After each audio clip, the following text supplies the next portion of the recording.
خدا کے زندہ اور پاک کلام میں سے سلاطین کی دوسری کتاب، اس کا چھٹا باب۔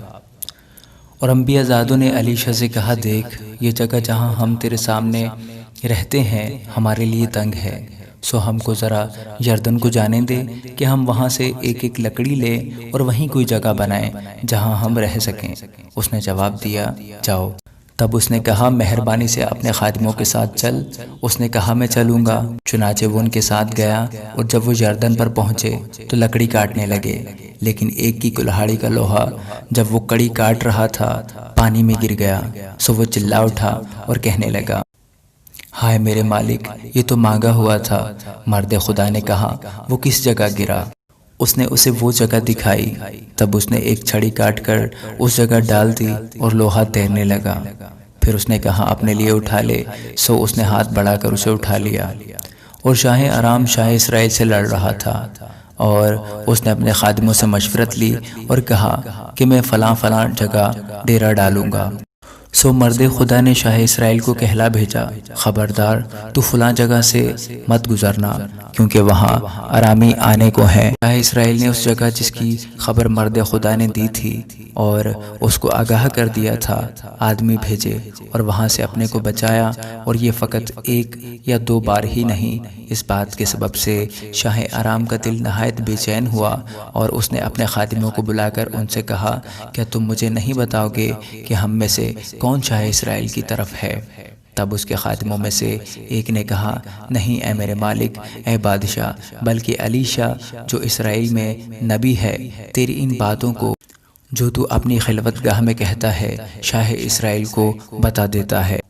تب اس نے کہا، جا کر دیکھو وہ کہاں ہے تاکہ میں اسے پکڑوا منگاؤں۔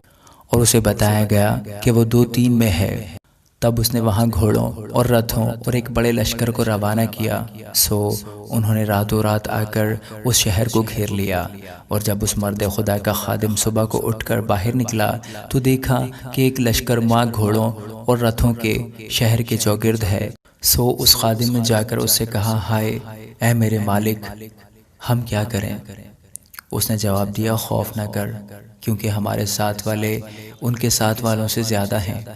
اور علیشہ نے دعا کی اور کہا، اے خداوند، اس کی آنکھیں کھول دے تاکہ وہ دیکھ سکے۔ تب خداوند نے اس جوان کی آنکھیں کھول دیں، اور اس نے جو نگاہ کی تو دیکھا کہ علیشہ کے گردا گرد کا پہاڑ آتشی گھوڑوں اور رتھوں سے بھرا ہے۔ اور جب وہ اس کی طرف آنے لگے تو علیشہ نے خداوند سے دعا کی اور کہا، میں تیری منت کرتا ہوں، ان لوگوں کو اندھا کر دے۔ سو اس نے جیسا علیشہ نے کہا تھا ان کو اندھا کر دیا۔ پھر علیشہ نے ان سے کہا، یہ وہ راستہ نہیں اور نہ یہ وہ شہر ہے، تم میرے پیچھے چلے آؤ، میں تم کو اس شخص کے پاس پہنچا دوں گا جس کی تم تلاش کرتے ہو۔ اور وہ ان کو سامریا کو لے گیا۔ اور جب وہ سامریا میں پہنچے تو علیشہ نے کہا، اے خداوند، ان لوگوں کی آنکھیں کھول دے تاکہ وہ دیکھ سکیں۔ تب خداوند نے ان کی آنکھیں کھول دیں، اور انہوں نے جو نگاہ کی تو کیا دیکھا کہ سامریا کے اندر ہیں۔ اور شاہ اسرائیل نے ان کو دیکھ کر علیشہ سے کہا، اے میرے باپ، کیا میں ان کو مار لوں؟ میں ان کو مار لوں؟ اس نے جواب دیا، تو ان کو نہ مار۔ کیا تو ان کو مار دیا کرتا ہے جن کو تو اپنی تلوار اور کمان سے اسیر کر لیتا ہے؟ تو ان کے آگے روٹی اور پانی رکھ تاکہ وہ کھائیں پئیں اور اپنے آقا کے پاس جائیں۔ سو اس نے ان کے لیے بہت سا کھانا تیار کیا، اور جب وہ کھا پی چکے تو اس نے ان کو رخصت کیا، اور وہ اپنے آقا کے پاس چلے گئے، اور ارام کے جتھے اسرائیل کے ملک میں پھر نہ آئے۔ اس کے بعد ایسا ہوا کہ بن حدد شاہ ارام اپنی سب فوج اکٹھی کر کے چڑھ آیا اور سامریا کا محاصرہ کر لیا۔ اور سامریا میں بڑا کال تھا، اور وہ اسے گھیرے رہے، یہاں تک کہ گدھے کا سر چاندی کے 80 سکوں میں اور کبوتر کی پیٹھ کا 1/4 پیمانہ چاندی کے 5 سکوں میں بکنے لگا۔ اور جب شاہ اسرائیل دیوار پر جا رہا تھا تو ایک عورت نے اس کی دہائی دی اور کہا، اے میرے مالک، اے بادشاہ، مدد کر۔ اس نے کہا کہ اگر خداوند ہی تیری مدد نہ کرے تو میں کہاں سے تیری مدد کروں؟ کیا کھلیان سے یا انگور کے کولوں سے؟ پھر بادشاہ نے اس سے کہا، تجھے کیا ہوا؟ اس نے جواب دیا، اس عورت نے مجھ سے کہا کہ اپنا بیٹا دے دے تاکہ ہم آج کے دن اسے کھائیں، اور میرا بیٹا جو ہے سو اسے ہم کل کھائیں گے۔